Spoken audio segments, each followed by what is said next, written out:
कहते हैं कर्म कभी सवाल नहीं करता और सफाई भी नहीं मांगता, वो बस इंतजार करता है। वक्त के साथ वो रास्ता बदल लेता है, चेहरे बदल लेता है और मंजिल कभी नहीं बदलता। जो आग कभी किसी और के लिए जलाई जाती है, वही आग एक दिन अपना हक मांगने लौटती है। आज की ये रात भी वैसी ही है। मुख्य घाट से दूर एक सुनसान कब्रिस्तान में रात की मोटी परत जमी हुई है। अधजली लकड़ियों के बीच एक चिता आखिरी सांसें ले रही है। उसी बुझती आग के सामने एक अघोरी साधु बैठा है, आंखें बंद, बदन पर राख लिपटी हुई, जटाएं वक्त का बोझ उठाए हुए। उसके होठ लगातार मंत्र बुदबुदा रहे हैं। आवाज नहीं है मगर जिद है, और हर मंत्र के साथ वो जमीन से राख उठाकर आग को सौंप देता है। आग अजीब ढंग से फड़फड़ाती है, उठना नहीं चाहती। साधु की सांस भारी हो जाती है, भक्ति के हाथ ऊपर उठते हैं, जैसे खुद को पूरी तरह इस क्रिया में खो देना। तभी अचानक आग बुझ जाती है, चारों ओर एक खौफनाक खामोशी फैल जाती है। साधु माथा जमीन से लगाता है और जब दोबारा नजर उठाता है तो राख और लकड़ियों के बीच से एक आकृति आने लगती है, धीरे, अधूरी और खामोश। एक औरत की रूह, न चीख न छटपटाहट, बस ऐसी नजरें जिनमें असहनीय हक है। वो सीधे साधु को देखती है। पहले साधु के चेहरे पर हल्की मुस्कान आती है। उसे लगता है क्रिया कामयाब रही, मगर पल भर में मुस्कान जम जाती है। उसके रुद्राक्ष की एक माला चटककर राख में गिरती है। सीने पर एक पतली सी रेखा उभर आती है, जैसे किसी ने बिना छुए आर पार कर दिया हो। हवा थम जाती है, नदी की आवाज गायब हो जाती है और अगले ही पल साधु हाँफते हुए जमीन पर ढेर हो जाता है। ठंडी जमीन पर अघोरी साधु खामोश पड़ा हुआ है। उसके चारों ओर उसके पूजा की चीजें बिखरी हुई हैं। राख अब भी उसके बदन से चिपकी हुई है। धीरे धीरे उसकी आंखें खुलती हैं। वो हड़बड़ाकर उठ बैठता है। पीछे चिता पूरी तरह जल चुकी है, बस अंगारों की हल्की लालिमा बची है। वो उसे उलझन में घूरता है कि उसने उसे ऐसा तो नहीं छोड़ा था। उसके बाद वो चारों ओर नजर दौड़ाता है, उस रूह को ढूंढता है, लेकिन वो कहीं नजर नहीं आती। वो फिर से मंत्र उच्चारण करने की कोशिश करता है। होंठ हिलते हैं, मगर कोई आवाज नहीं आती। आग में कोई हलचल नहीं, हवा भी जैसे बेपरवाह खड़ी है। पहली बार उसकी आंखों में डर उतर आता है। बगैर एक शब्द कहे वो अपनी चीजें समेटता है और शमशान से बाहर निकल जाता है। उस अंधेरे रास्ते पर अपने ख्यालों में खोए हुए जो जंगल की ओर जाती है, उसके पीछे राख की परत हल्की सी सरकती है, मानो कोई अनदेखी चीज अब जाकर आजाद हो गई है। अघोरी साधु जब अपने आश्रम लौटता है तो वहाँ गांव वालों की भीड़ जमा मिलती है। वो सबको सख्ती से हटाता है और अंदर कदम रखते ही ठहर जाता है। रात की आंधी ने उसके आश्रम को कचरे के ढेर में तब्दील कर दिया है।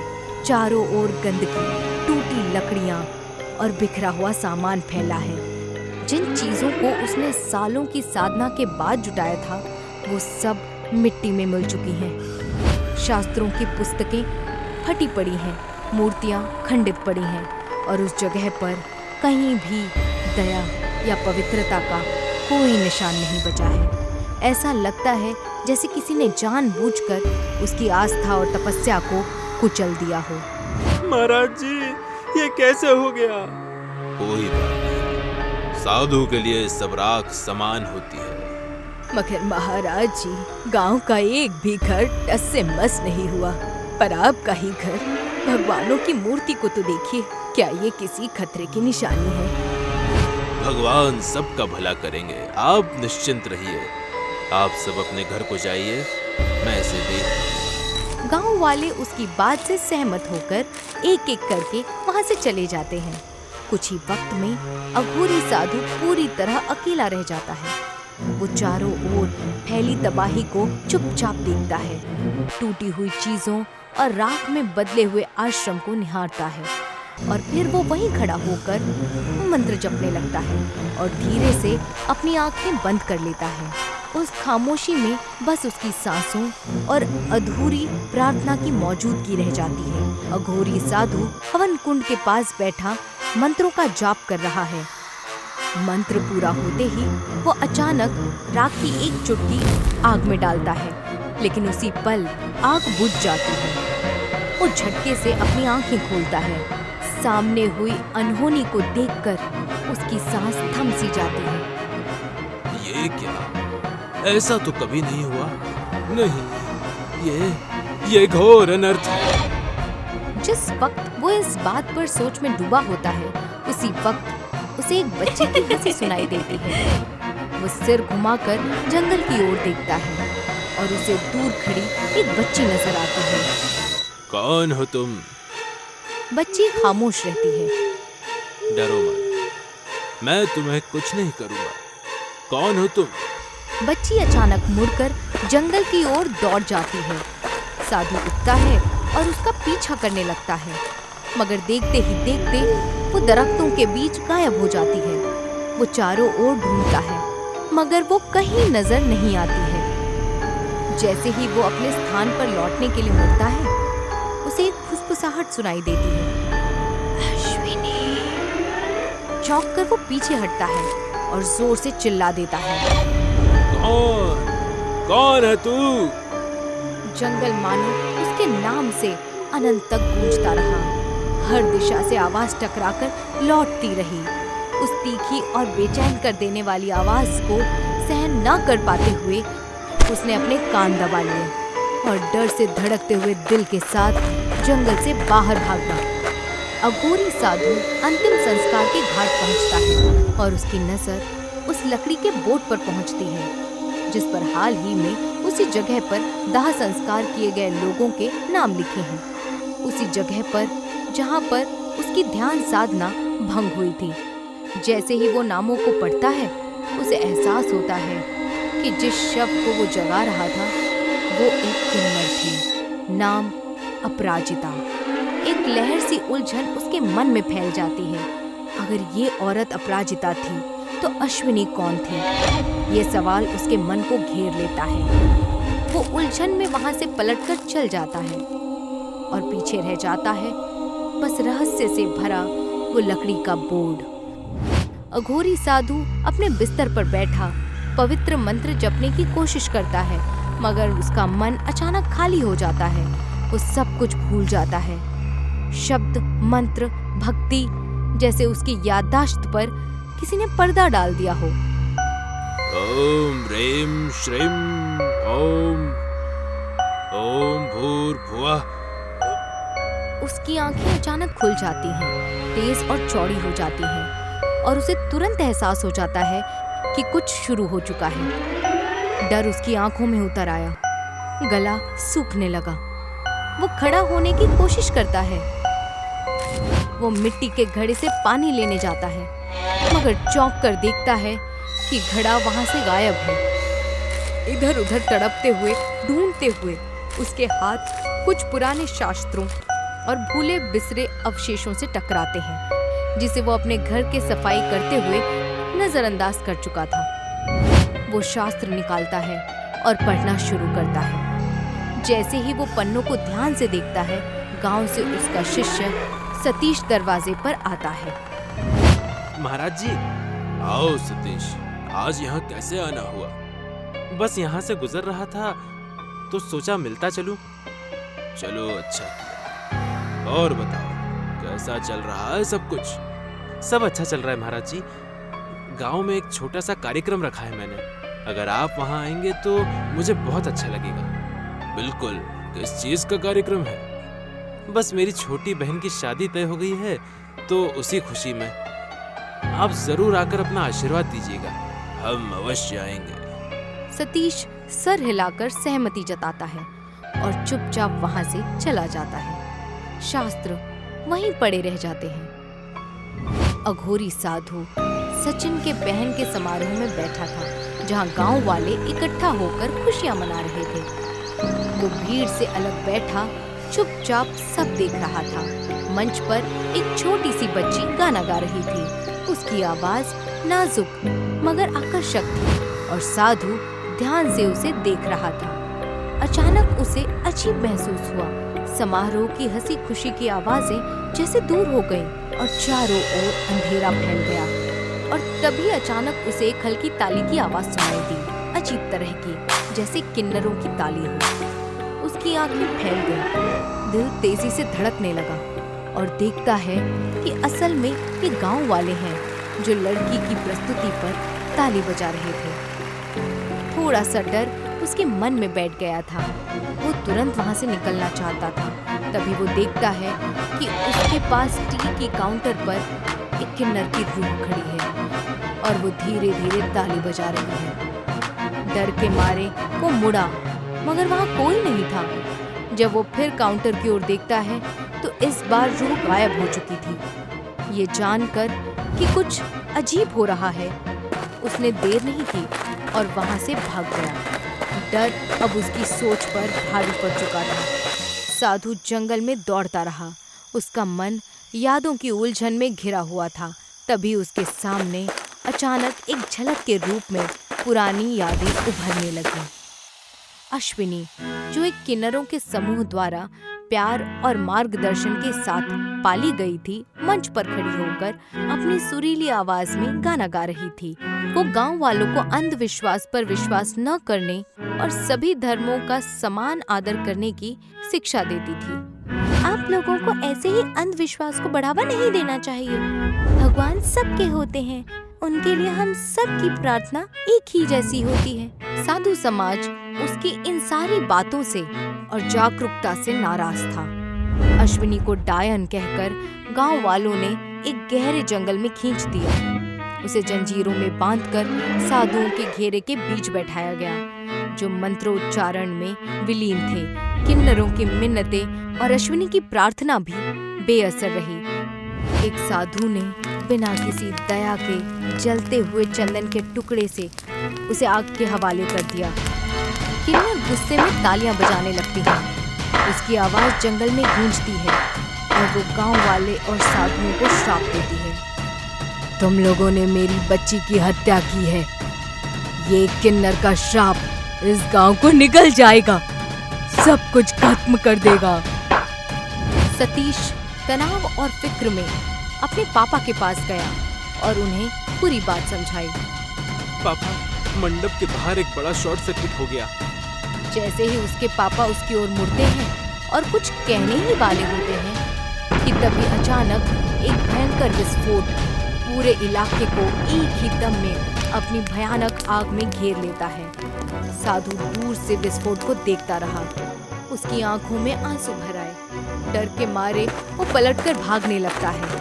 तभी उसकी राह में अपराजिता की रूह आ जाती है। उसे देखकर वो घुटनों पर गिर जाता है, कांपते हुए दया की भीख मांगने लगता है। श्यामा देवी, मुझसे बहुत बड़ी भूल हो गई। हमने जो किया वो गलत था।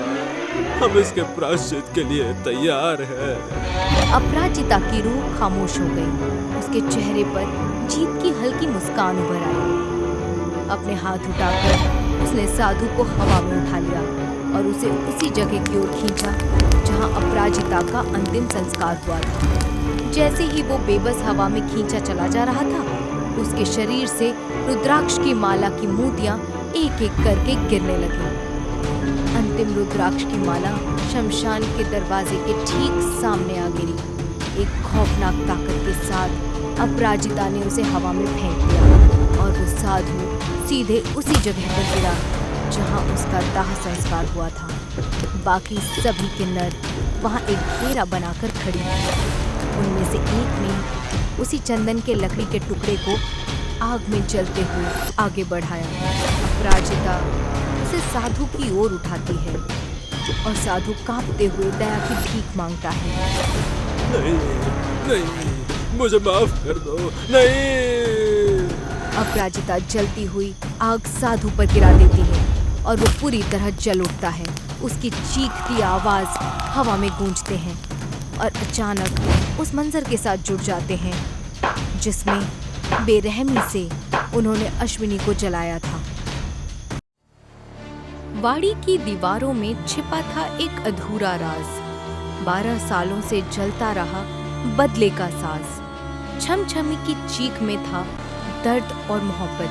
सच्चे दिल ने खोला उसके लौटने का दरवाजा। गुनाह की सांसें टूटी उसी आंगन की रात।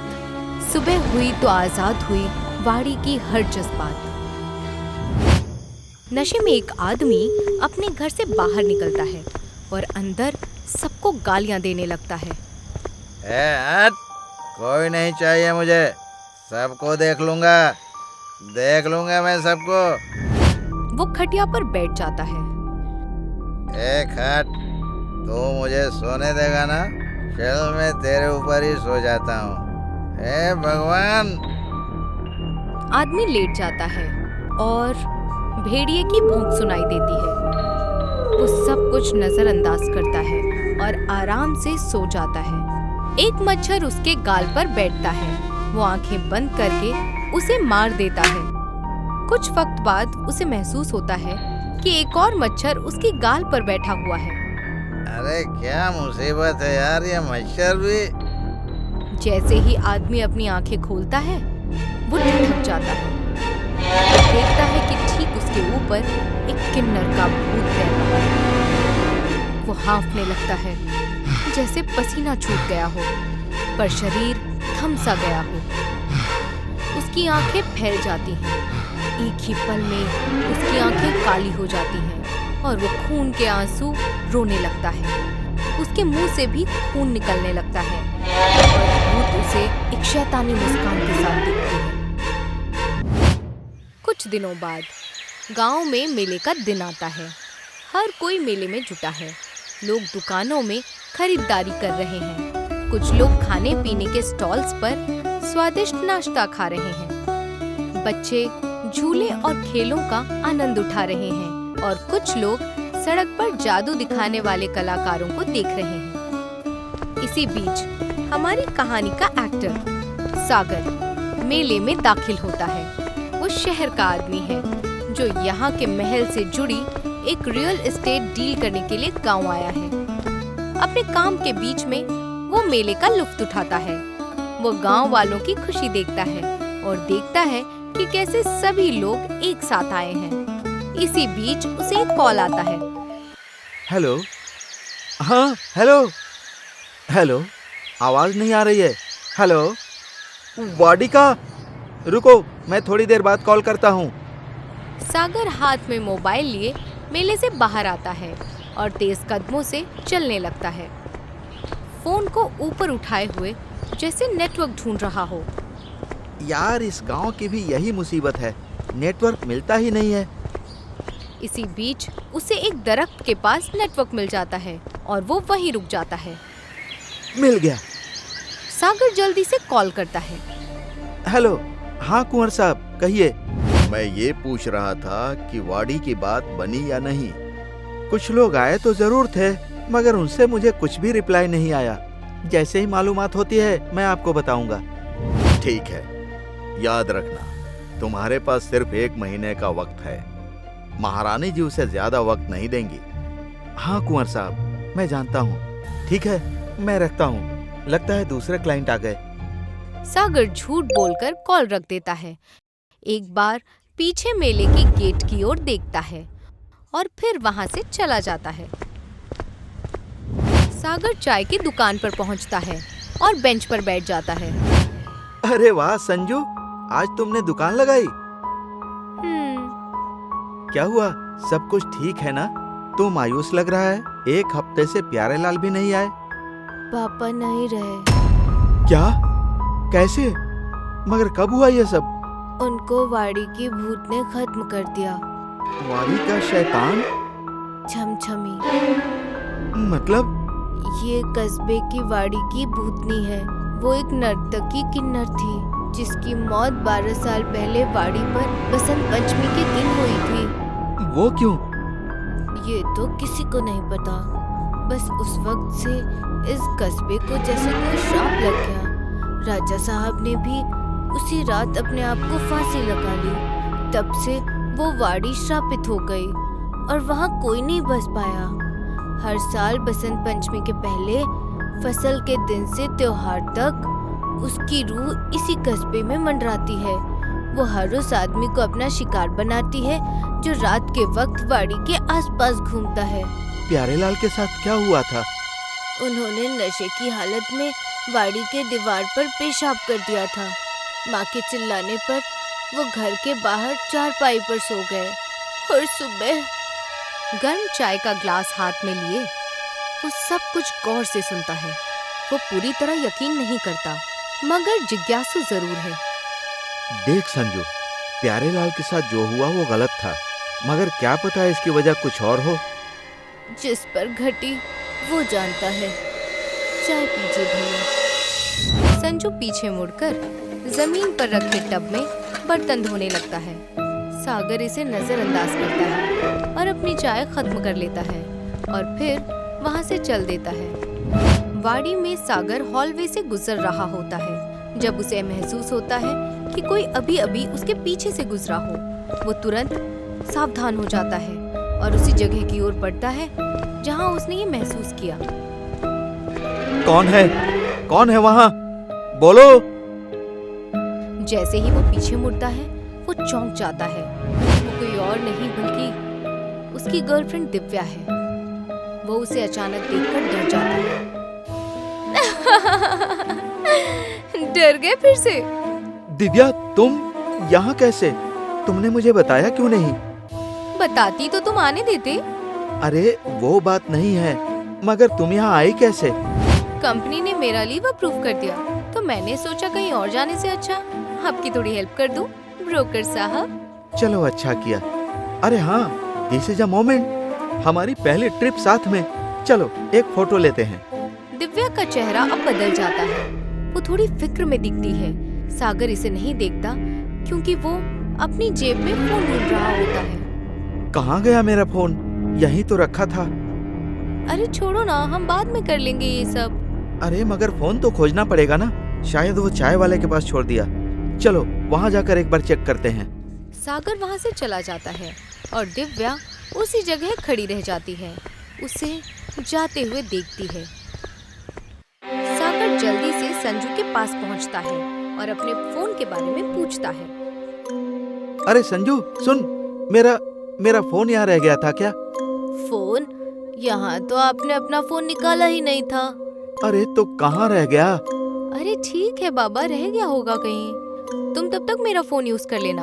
अभी चलो हम चलते हैं। सागर संजू की ओर शक भरी निगाह से देखता है और फिर दिव्या के साथ वहाँ से चला जाता है। रात को सागर कॉल पर होता है और क्लाइंट के डिस्क्रिप्शन नोट करता है, जबकि दिव्या उसके पीछे बैठी वाड़ी के कैटलॉग को देख रही होती है। हाँ सर, मैं आपसे कल 11 बजे वहीं मिलूंगा। आप आकर मुझे इसी नंबर पर कॉल कर दीजिएगा। हाँ ठीक है। सागर कॉल रख देता है और दिव्या की ओर मुड़ता है। यार ये वाड़ी इतनी अच्छी है, इसे ये लोग क्यों बेच रहे हैं? बड़े लोगों की बड़ी बात है, मुझे इन सब से क्या मतलब होगा। मैं तो चाह रहा हूँ कि ये जल्द से जल्द बिक जाए ताकि इसके कमीशन से मुझे अच्छे पैसे मिले और फिर हम अपने घर का डाउन पेमेंट कर पाएं। हो जाएगा, तुम ये कर लोगे। सागर उसकी ओर देखता है और मुस्कुराता है। यही रात खत्म होती है। यहाँ शहर में एक कुंवर अपने आम चेयर पर बैठा फोन चेक कर रहा होता है। तभी महारानी रमावती यानी कि उसकी माँ वहाँ पहुँचती हैं। वाड़ी का क्या हुआ? सागर काम कर रहा है। मैंने उसे 1 और महीने की मोहलत दी है। मुझे लगता है वो ये कर लेगा। जल्द से जल्द इस सौदे को अंजाम दो ताकि उसके पैसों से हमारा काम हो पाए। क्या हम खुद एक बार वहां जाकर देखें? शायद इससे काम भी जल्दी हो जाएगा। रमावती सोफे पर बैठ जाती है। तुम सही कह रहे हो, और वसंत पंचमी भी आने वाली है। वाड़ी की पूजा में हमारा होना जरूरी है। मैं फ्लाइट की टिकट करवा देता हूँ और सागर को भी बता देता हूँ। रमावती सर हिलाकर सहमति जताती है और वहां से चली जाती है। दूसरी ओर साकर वाड़ी के गेट पर उस क्लाइंट का इंतजार कर रहा होता है जिसे उसने पिछली रात कॉल किया था। दिव्या यहाँ नजर नहीं आती। क्या मालूम कितनी देर लगेगी इनको आने में, और ये दिव्या भी सही वक्त पर गायब हो जाती है। बेचैनी से इंतजार करते हुए साकर एक सफेद कार आते हुए देखता है, क्योंकि वो कार में बैठे आदमी को अपना क्लाइंट समझ लेता है। कार उसके पास रुकती है और वो आदमी का अभिवादन करता है, फिर उसे वाड़ी के अंदर ले जाता है। अंदर सागर और क्लाइंट वाड़ी के हॉलवे से गुजरते हैं और सागर उसे वाड़ी का हर हिस्सा दिखाता है। तो कैसा लगा सर आपको? जगह तो अच्छी है, हम डील कब कर सकते हैं? आप बोले तो कल ही वाड़ी की मालकिन को बुला लेता हूँ, हम ये कल ही कर लेंगे। ओके, आप उन्हें। बीच में एक क्लाइंट का फोन बजने लगता है। वो सागर को वहीं रुकने का इशारा करता है और कॉल लेने के लिए अंदर चला जाता है। वो एक शीशे के सामने खड़ा होता है। हाँ, डील फाइनल कर दी है मैंने, कल तक पैसे का इंतजाम करना होगा। जब वो बात कर रहा होता है तो शीशे में किन्नर के जैसा रूप भूतिया चेहरे के साथ नजर आती है। शुरू में उसको इसका कोई अंदाजा नहीं होता, मगर अचानक वो शीशे की ओर देखता है और जैसे ही वो भूत को पूरी तरह से देखता है, उसकी आंखें फैल जाती हैं। भूत उसकी ओर सीधे देख रही होती है और आदमी पूरी तरह से डर जाता है। कुछ वक्त बीत जाता है और सागर सीढ़ियों पर सो गया होता है। वो अचानक उठता है और महसूस करता है कि क्लाइंट अभी तक लौटकर नहीं आया। सागर उसे ढूंढने के लिए अंदर जाता है, मगर उसे वो नहीं मिलता। वो चारों ओर ढूंढता है, मगर क्लाइंट कहीं नजर नहीं आता। तभी अचानक दिव्या उसके सामने आ जाती है। क्या कर रही हो तुम? कहाँ गायब थी इतनी देर से? अरे तुम क्या कर रहे हो? मैं तुम्हें ही ढूंढ रही थी। दिव्या उसे फोन देती है। ये लो, बात कर लो। कुंवर साहब का कॉल आ रहा था। कुंवर का? लाओ जल्दी दो। सागर फोन लेता है और लिविंग एरिया की ओर जाता है। कुंवर को वापस कॉल करता है। हेलो हेलो कुंवर साहब, आपने कॉल किया था? एक तो पहले तुम नया फोन खरीद लो, मैं कब से कॉल कर रहा हूँ, दिव्या फोन ही नहीं उठा रही है। सॉरी कुंवर साहब, कहिए, आप कुछ कहने वाले थे? हम आज शाम को वहाँ पहुँच रहे हैं। कलवाड़ी में एक बड़ा हवन होगा, बसंत पंचमी की वजह से, तैयार रहना। जी जी कुंवर साहब, मैं देख लूंगा। कुंवर कॉल रख देता है। दिव्या जो सागर के पीछे खड़ी थी पास आ जाती है। क्या हुआ? कुंवर आज शाम को पहुंच रहा है यहाँ पर। दिव्या की आंखें चमक उठती हैं, जैसे वो इस वक्त का बेसब्री से इंतजार कर रही थी। ओह हेलो, कहाँ खो गई? कुंवर आ रहा है, कोई खान नहीं, चलो अब। हाँ, कुछ नहीं, चलो। दोनों वहाँ से चल देते हैं।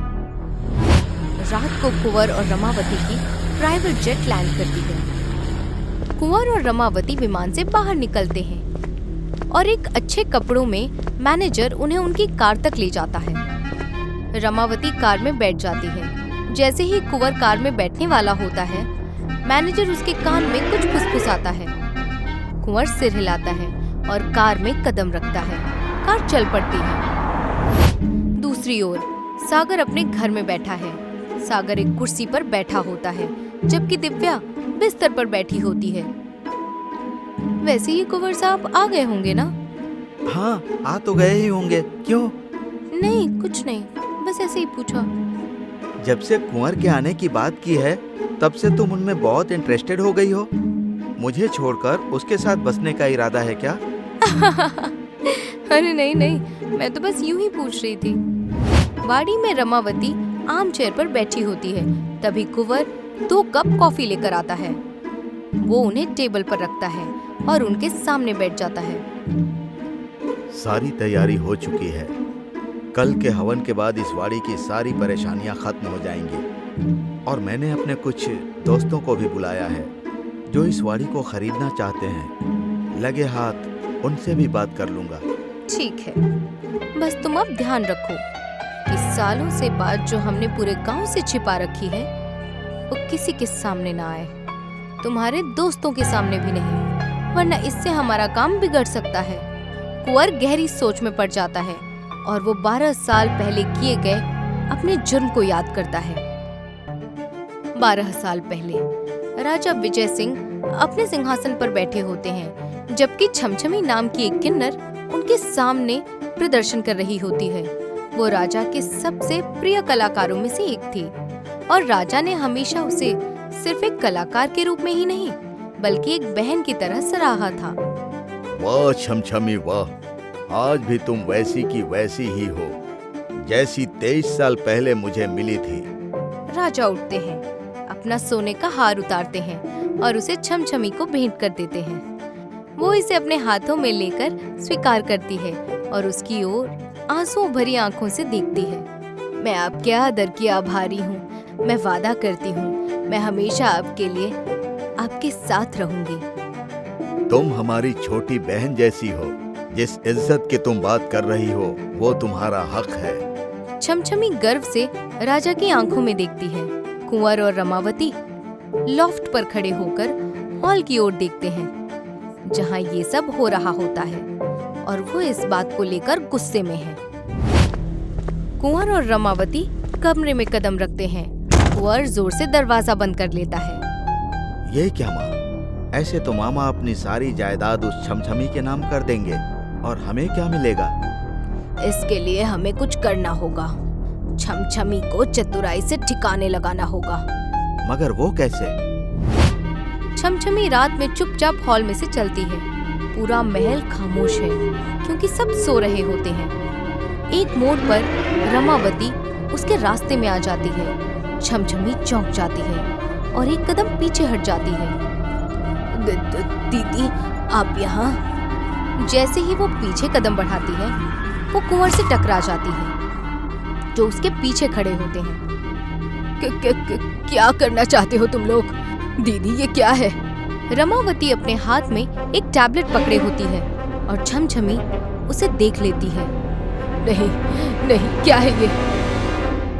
बगैर कोई रहम दिखाए कुंवर उसे पकड़ लेता है और जबरदस्ती उसका मुंह खोलता है। रमावती टैबलेट उसके मुंह में डाल देती है और उसके जबड़े को बंद कर देती है।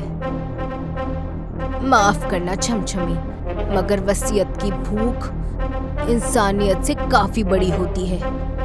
छमछमी खुद को छुड़ाने की कोशिश करती है मगर कुंवर उस पर हावी हो जाता है। उसकी सांसें भारी हो जाती हैं, उसकी आंखें पीछे की ओर घूम जाती हैं और उसके मुंह और आंखों से खून बहने लगता है। कुछ वक्त तक संघर्ष करने के बाद उसकी मौत हो जाती है। कुंवर जैसे ही उसका निर्जीव शरीर फर्श पर फेंकता है, पीछे से उसे कोई जानी पहचानी आवाज सुनाई देती है।